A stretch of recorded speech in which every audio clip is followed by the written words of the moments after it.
What's going on, Squirrel Squad? It's the Squirrel. Good boy. And I was looking through trying to find something unique, different, interesting, and I found top 10 Britishisms. It's Britishisms, but when it's written, it's kind of squished. It looks like Britishisms. It's not shishisms. Anyway, it's the top 10 Britishisms that confuse the rest of the world. Huh. I'm interested to find out what is going to be confusing and what's not, and what I'll find confusing and what I won't after a little over a year now of digging into British culture. So let's get into this. This is, what's a Watch Mojo UK? Oh, one of my favorites.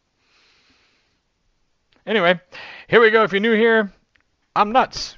Subscribe. There we go. That's all. We're just going to leave it at that. Yeah. Here we go. For this list, we'll be looking at the British behaviours and mannerisms that often leave the rest of the planet scratching their heads and, hopefully, will supply some sort of clarity in the process. Can't wait. So, here goes. Number 10. Euphemisms. If I say, would you like to grasp my rod, that's innuendo. Sometimes, well, a lot of the time, classic British politeness can get in the way of us Brits expressing our true feelings and saying what we actually mean. And while other countries do use euphemisms, few throw them into casual conversation quite as willingly as we do. That's not a euphemism. So if we reckon that someone's kicked the bucket, that someone hasn't actually kicked anything, because they're dead. If someone's getting on a bit, then they're old. If they are not the sharpest pencil, then they're one sandwich short, and by that we mean they're not the brightest, as in, they're dumb. If you're strong and stable, you're probably on the brink of catastrophe. Pretty simple, really. Number 9. I don't disagree with that, obviously. I don't disagree with the euphemisms part, but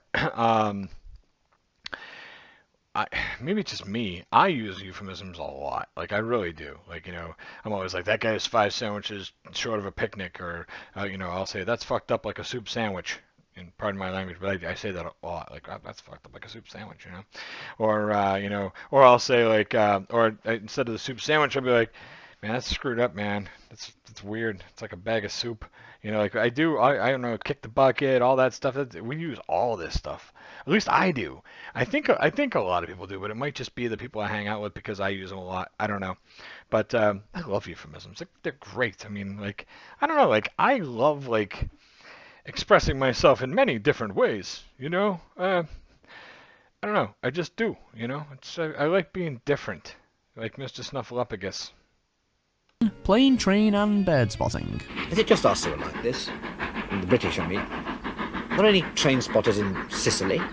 Similar to how the Hollywood paparazzi might stake out a spot for hours to get a snapshot of the likes of Kim Kardashian or Leo DiCaprio, a contingent of hardy Brits do the same for the southeastern service to Three Bridges.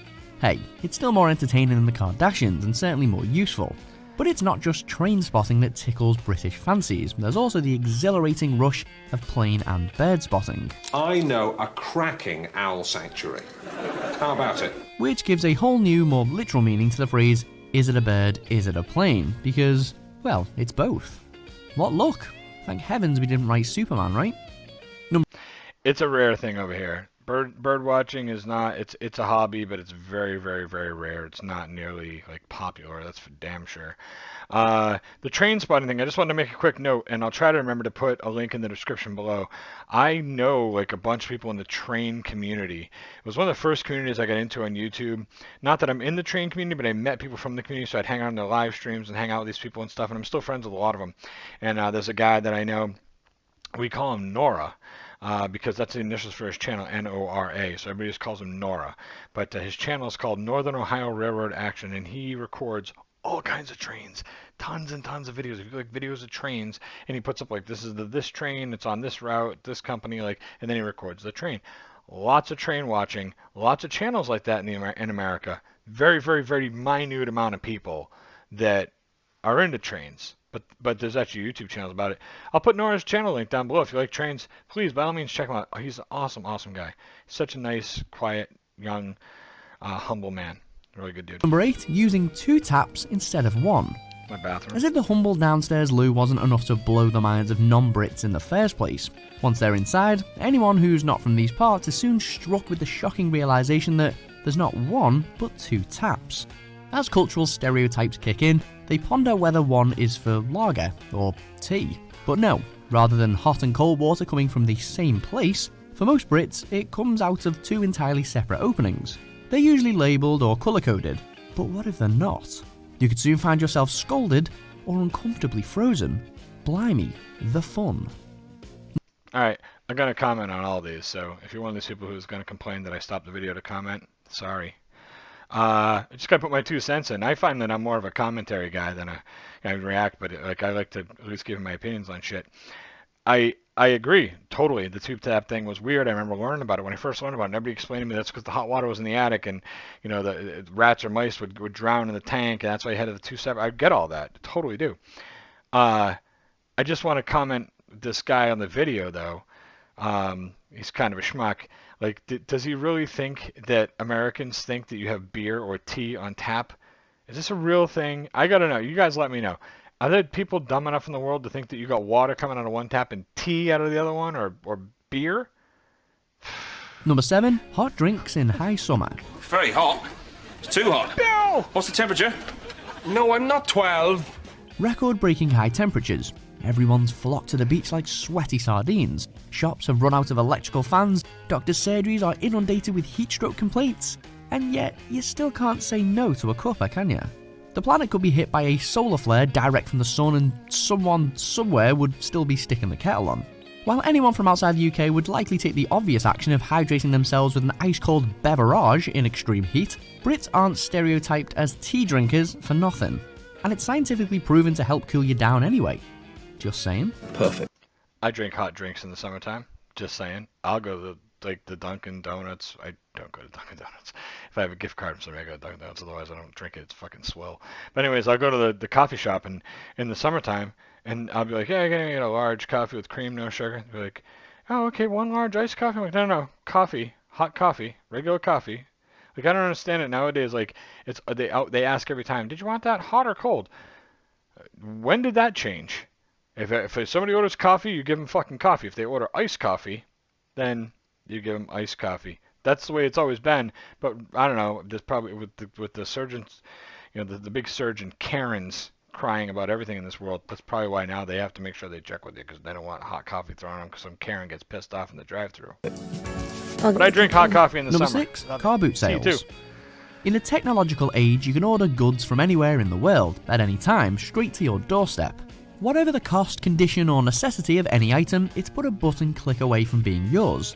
But even the heady highs of contemporary living won't stop a Brit from setting their alarm to wake up at 6 o'clock in the morning to see what bargain they can land in the middle of a muddy field from out the back of somebody's car. £5. Well, here's the Holy Grail. Fiver. Take it or leave it. The argument that it's easier to trade online doesn't deter the sellers either, because why bother making daily treks to the post office to drop off endless eBay parcels when you can just hand it over for cold hard cash on a windy Wimbledon common? French oak, 1890s, gateway to Narnia. Lovely marquetry work on the doors. £2.50. Number 5, Gateway to Narnia. I can't wait till I come across that episode.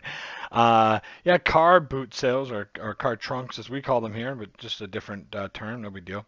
That's not really so much of a thing. They do trunk or treat at Halloween time where they'll put a bunch of cars in a row and the kids can trick or treat at each car, but like selling things on the back of the car, they have flea markets here, but you set up a table and a booth and everything. It's not like out of a car like that, but it looked from the setup, it looks kind of similar, you know. But yeah, flea markets are big here in the summertime.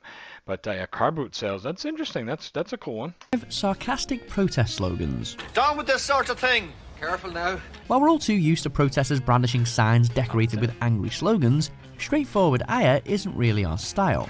Instead, we like to get creative and crack a few jokes for good measure.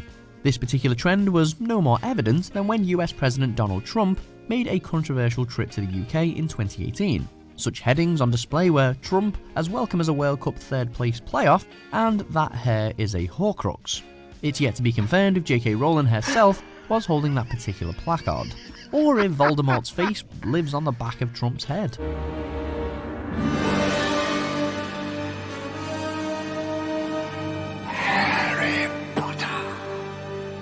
Number 4. Alright, so we typically, in America, most of the people that are protesting are, there's a lot. I don't know.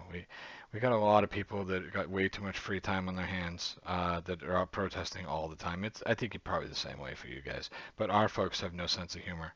They also don't have any sense of direction. Most of them. Most of them don't. Never mind. I'm not gonna go into this, but. Our protesters are just it's the same, like at least you guys come up with some cool slogans about Trump. All the people over here, where it was the same thing. It was like T rump, like a small T with a big R. Well, that's creative. Like it's to me, it's like if you listen, I'm not for or against, Biden, Trump. Don't really care about them. As far as I'm concerned, I've said this before. You can draw, you draw your own conclusions, but like.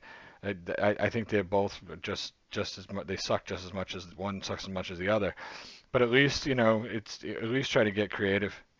Let's at least be funny. The Trump things where it was the same thing over and over and over, and it's just, it was the same thing with Obama when he was in office. No creativity in those fucking slogans either from people. And oh bummer was a big oh bummer. Come on, people. Let's get creative. If you're going to be lazy and not have a job so you can go out and be a professional protester, at least have a sense of humor. The sending and receiving of greeting cards. Okay, so this one's not something that only happens in the UK, but few places write, post or proudly display anywhere near as many cards as in Britain. Having an array of birthday cards lovingly assembled across a shelf or mantelpiece just isn't as common elsewhere. Nor is stringing up your Christmas cards to dangle across the living room wall, or having multiple stores along most high streets dedicated to the token gestures in their various forms. Because don't forget, it's not just the obvious cards that Brits exchange, there's also congratulations cards, sorry it's late cards, thank you for your thank you cards. Yeah, the list goes on. Happy Christmas and oh God, my writing's getting worse than ever. Number I'll give you that one. God, that's awesome. I wish more people sent cards. I think a handwritten note, if you've ever watched any of my unboxing videos, the card, the letter, the note mean just as much to me as anything else that comes in those packages because it always touches me to know that someone took the time. So now I know it's something that you guys are known for. I love it. I think it's awesome. And I'm so glad that I think you guys keep a better human connection because of that. Number 3, not tipping as standard. In some parts of the world, and in North America especially, tipping is practically mandatory. But here, it's definitely optional, and it's an option to be thought long and hard about before taking. I don't tip. You don't tip? No, I don't believe in it.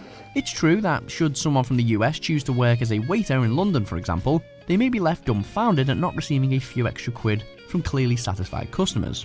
However, most Brits will, sometimes begrudgingly, pay up out of plain old-fashioned politeness, and the lack of a guaranteed tip means that British bosses don't have an excuse to supply unreasonably low wages. For every cloud, eh? Number 2.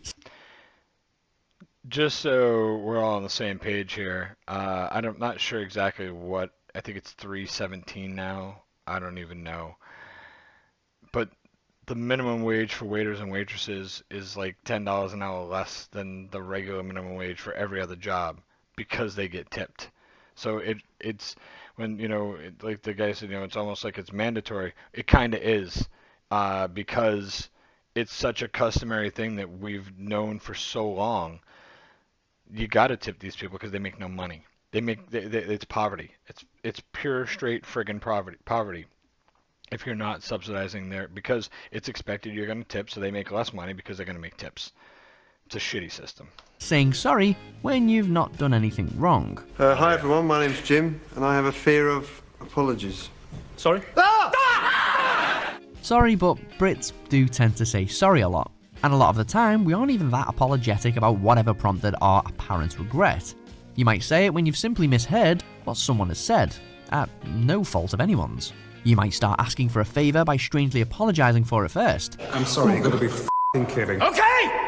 Hey, even when someone else clearly has done something wrong to us, like barging past us in the street, we'll more than likely find ourselves saying sorry to them, and basically apologising on their behalf, so they don't have to. Please, well, just tell us you forgive us so we can all move on.